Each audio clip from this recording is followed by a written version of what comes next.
Bay Area women shorts. Bay Area women shorts. Bay Area shorts. Bay Area women shorts. Bay Area women shorts. Bay Area shorts.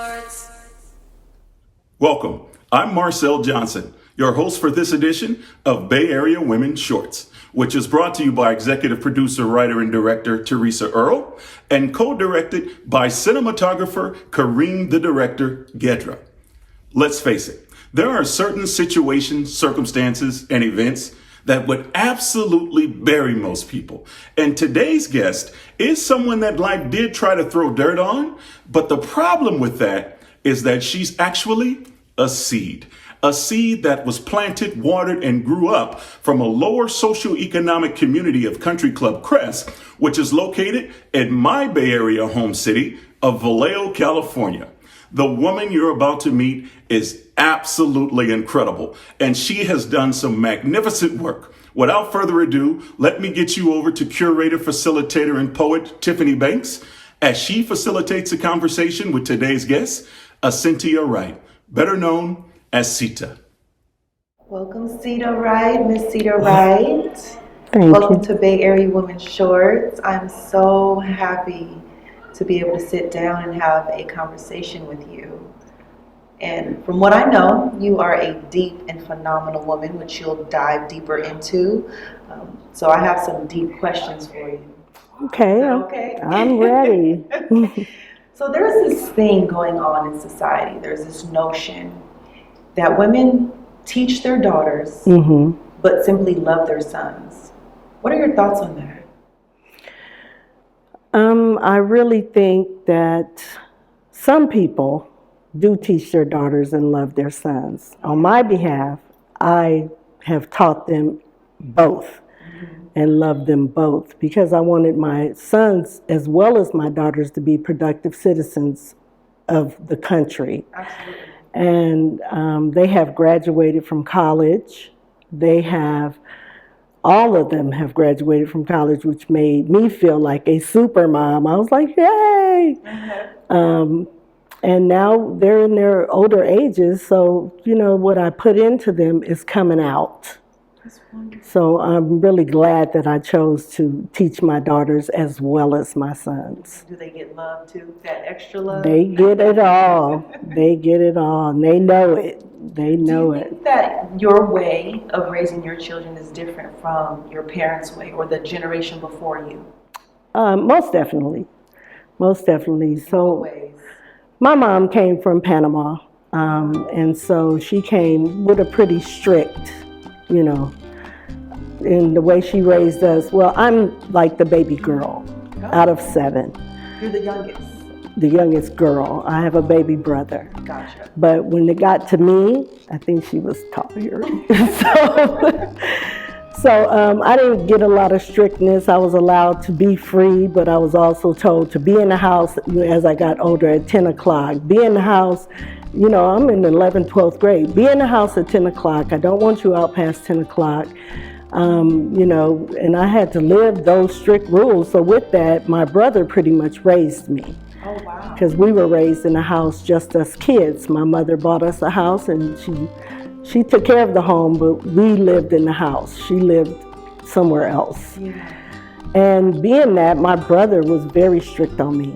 He made sure that do your homework, go to school, be here by 10 o'clock, I don't care what you do.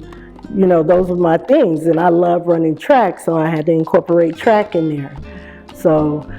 And I just continued to be, smart. When I entered into kindergarten, I already knew how to read, I knew how to do all kind of stuff, so had a lot of jealous there in kindergarten. So as I continued to grow up, I continued to stay on the honor roll. I continued to stay on the honor roll, 7th, 8th, 9th, all the way to 12th. And, I just felt that, all you have to do is apply yourself. So everything I knew, I taught my children as I was growing up, the education. That's amazing. And they seem to have taken very well because they all graduated from college, as you said. They have all graduated from college. They are all productive citizens of America.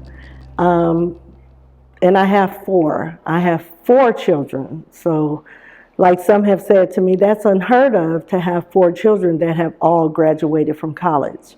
And they're very successful, I'll say that as well. So, yeah, so I'm pretty proud as a mom. That speaks a lot to who you are as a woman, a mother, a citizen of society. That speaks to a lot of different aspects of your being. So congratulations. Thank you very much. Yes, I don't Thank think you. leaders and mothers and mentors are given enough credit for the huge role Right. that they play in Right. cultivating and bringing up someone to be successful and a good citizen of society. And I like that you use the term "good citizen of society." You know, because Yeah. that's important. It is for important. humanity overall. We're going to get into more of what makes Cita Cita. Okay. But we have a really sweet portion of this Bay Area Woman Short, and that is we like to throw a word out at you, and you just give us a knee-jerk reaction of what that word means for you. You ready? I'm ready. Whatever comes out of your heart, whatever comes out of your spirit. Okay. Sacrifice. Sacrifice. So, of course, the ultimate sacrifice to me was God giving us Jesus. But with that, He also had mercy on me for me to be able to go through a lot of things that I went through. I was molested at 7. I was molested again at 9. So I had to get through those things as a child, you know, and not be able to tell anyone because, you know, my mother is Hispanic. So coming through that, everything was, you keep it in the house. You don't tell anybody. So I grew up with that in my head. And, you know, as I continue to grow older, things continue to happen to me. And I just started feeling like, why is everything happening to me? So at a point, I just wanted to kind of kill myself. I didn't want to be here. So I tried suicide a few times, but I was like, okay, I'm still here. What is the problem? So it wasn't a problem. It was a blessing for me to stay here. I have gone through a lot. I've sacrificed a lot. Growing up in my neighborhood, I'm from Country Club Crest in North Vallejo. And it was difficult growing up in the Crest. You know, I was different because we were Hispanic. So, you know, that's a big one right there. You know, running track was another one. And, you know, raising my children was another one. I had to do a lot of things to be able to get them to where they were.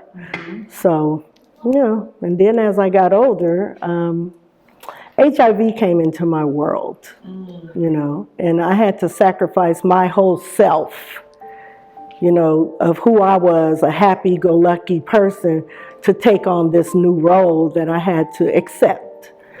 And accepting that was like, wow, I'm speaking on behalf of Black women, because Black women were not speaking about HIV at the time. So I took that hat on, and it took me all the way to Africa to speak to the women over there, being a public speaker, you know, so I've traveled a lot speaking on HIV and AIDS, and to me that's a huge sacrifice that I did on behalf of Black women. When I lived in San Diego, I created the first African American women's support group. Here in Vallejo, I was the first to have, to be able to talk about HIV and AIDS from a Black woman. Yeah. You know, because people didn't talk about that. So, and my children also had to accept, you know, all the gossip and all that kind of stuff.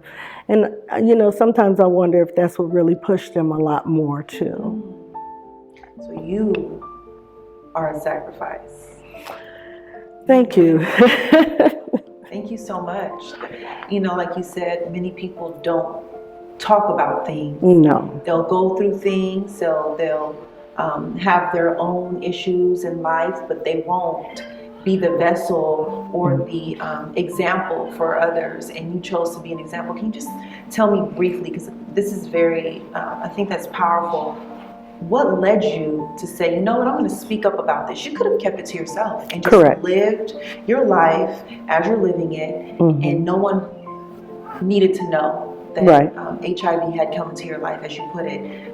What was it for you that led you to say, you know what, I'm going to talk about it, and I'm going to be an example, and I'm going to empower other women and be an informer about such a topic? What was it for you?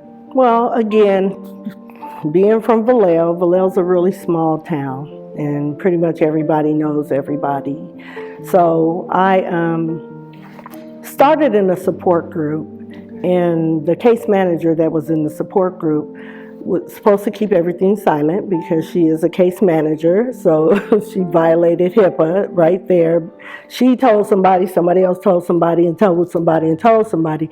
So I started getting negative responses in my neighborhood from people that I thought truly loved me.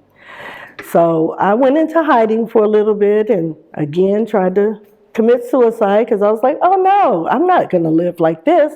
How can I be a mother to my children living like this? So, of course, God didn't allow that to happen again. So, so I said, okay, I'm here for a reason. I'm supposed to do something with this. So I went to my mother and I told my mother, I said, Mama, I think I'm going to tell everybody. And she said, oh no, we keep this to ourselves. We're just going to pray about this, and we're just going to pray that you're well enough to live your life. I said, that's not going to work for me, Mom. I think I need to tell everybody.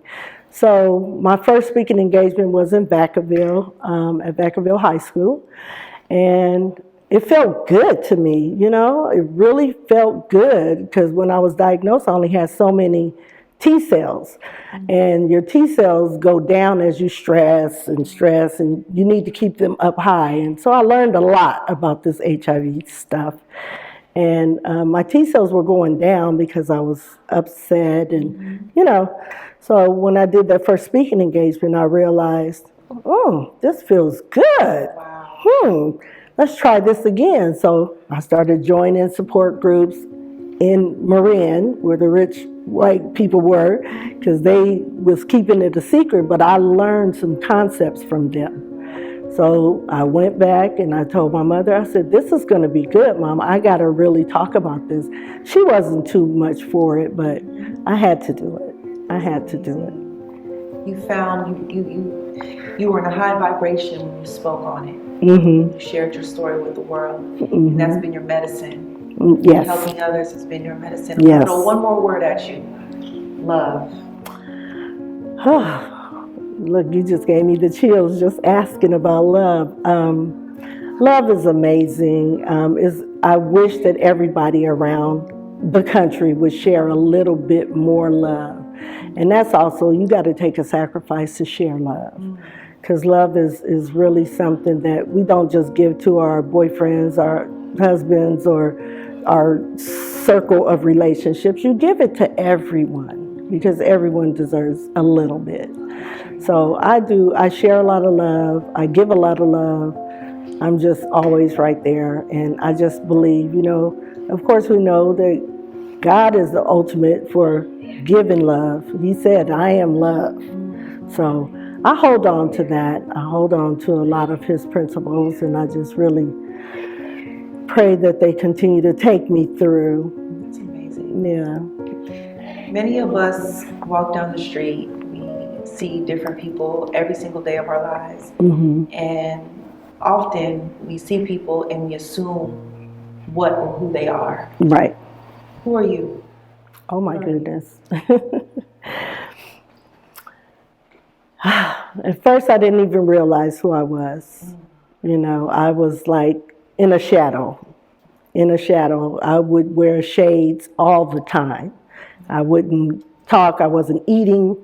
So I had to, once I came to terms and start speaking out about this whole situation in my life and watching my children graduate one by one from college, it empowered me to realize, hey, you really are somebody. So people have told me many a times, you're amazing. You know, how do you do this? Where do you get the strength? Just tell us, how do you do this? So I'm an entrepreneur. I sell my own stuff. I'm a motivational speaker. I am an educator. Of course, I'm a mom. You know, I've been several things, but I have, you know, been just Well, a lot. I'm trying to break it down into certain words because I've just done so much. I became a phlebotomist at 58. So I was like, whoa, you're still doing things. So, and everywhere I go, I'm considered a leader. Um, I'm definitely not a follower. I have led my own way. I was the first woman in Vallejo to have dreads. So that was being a leader in itself. And it's just been, an amazing journey for me, to know that I'm capable of doing all these things. I've been to the president, so I feel very empowered about that, going to the White House and meeting them. So I've just done a lot of things, and I'm just a wonderful person. I really believe I'm a really wonderful person, and I believe I'm very kind-hearted. I am just very encouraging and outstanding. I'm just me. So yeah, I'm just really me, and I don't mind being me. I feel like hearing you speak and you sharing just a little bit of your story, what I could see is this anointing, this blessing of Divine Mother. So thank you so much for sharing your story on Bay Area Women Shorts. Give me some love, Cita Wright. Thank you so much for your story and your time. Thank you. Wow. Let this story serve as a reminder that during those times where we think life is trying to bury us, maybe we're actually being planted. And the Almighty usually plants His best seed in the worst soil. That concludes this episode. My name is Marcel Johnson. Make sure you tune in next time for another edition of Bay Area Women Shorts. Bay Area Women Shorts. Bay Area Women Shorts. Bay Area Shorts. Bay Area Women Shorts. Bay Area Women Shorts. Bay Area Shorts. Cita, thank you so much for sharing your story, highlighting all the treasure that came out through your journey. Mm-hmm. Is there anything else you want to share with me, with the world, with us? I just really want the people to know that HIV is not a death sentence, that it's okay to put yourself out there, and you got to have the proper support, and you can just do anything. I've proven to myself with all of this. I thought I was dying, and it went from dying, like you said, it became my treasure. And now it just blesses me and blesses me. I don't feel shame about it anymore. And I just want, especially black women, I want them to really understand that it's not a death sentence. We can continue to have babies. We can breastfeed these days. It's just a lot that you can still do. Just live your life. Just live your life. It's amazing. You believe that there's more treasure coming your way? I do. Look, I just got the chills. But yes, I really do believe that I'm feeling really secure right now in my position in life. And I believe I'm in my right will right now. And I just know that for the sacrifices that I've done, I get rewards. And I know they're coming. I've gotten a lot, but I know they're going to continue to come. It's amazing. Yeah. One will be my book. I really want to write a book. You want to write a book? I do want to write a book. So, more than the book, is there anything else you want to do? I've gotten my grandbabies. I've gone to Africa. My bucket list is getting smaller. So I just really want to, I want to be on TV. I do want that. I don't really have a lot that I want to do. I just really, I've done a lot. So. Okay. I'm excited for you. Thank you. I'm excited for you. Thank you so much, Cita, for sharing your story and allowing us to witness all the treasure that has come about through your journey. I think it's beautiful. So thank you. Thank you. Thank you very much.